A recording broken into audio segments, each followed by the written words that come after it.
So him saying, I believe, he's saying, yeah, I believe that you could heal.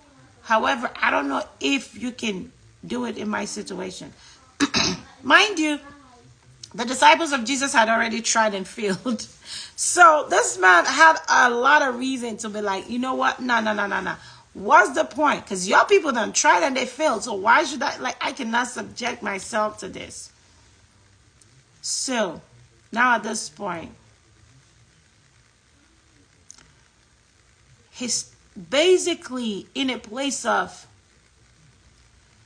I'm going to give this one more shot. I don't know if it's going to work or not, but I'm just going to pull myself together enough to give it a try. And this man pulls himself together and he said, I believe, which means I have just a tiny bit of faith. I just believe just enough that you are who you say you are, but I don't know.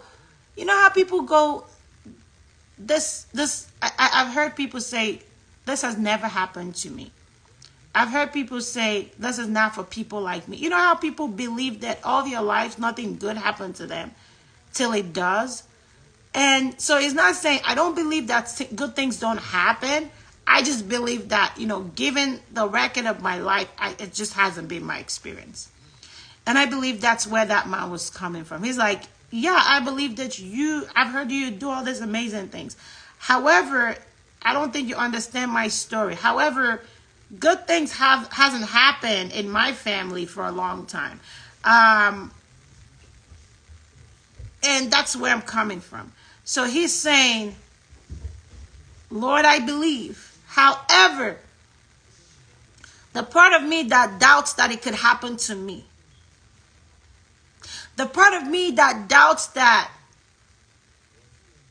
this problem ends today for me, because I don't want to stand in the way of my own healing. I don't want to stand in the way of my own breakthrough. I don't want to stand in the way of my own blessing. Help my unbelief. Because he knew that there was a possibility of him being the one to sabotage his own blessing. A lot of us have found ourselves in positions like that, whereby we've walked out on a situation because it seemed too good to be true.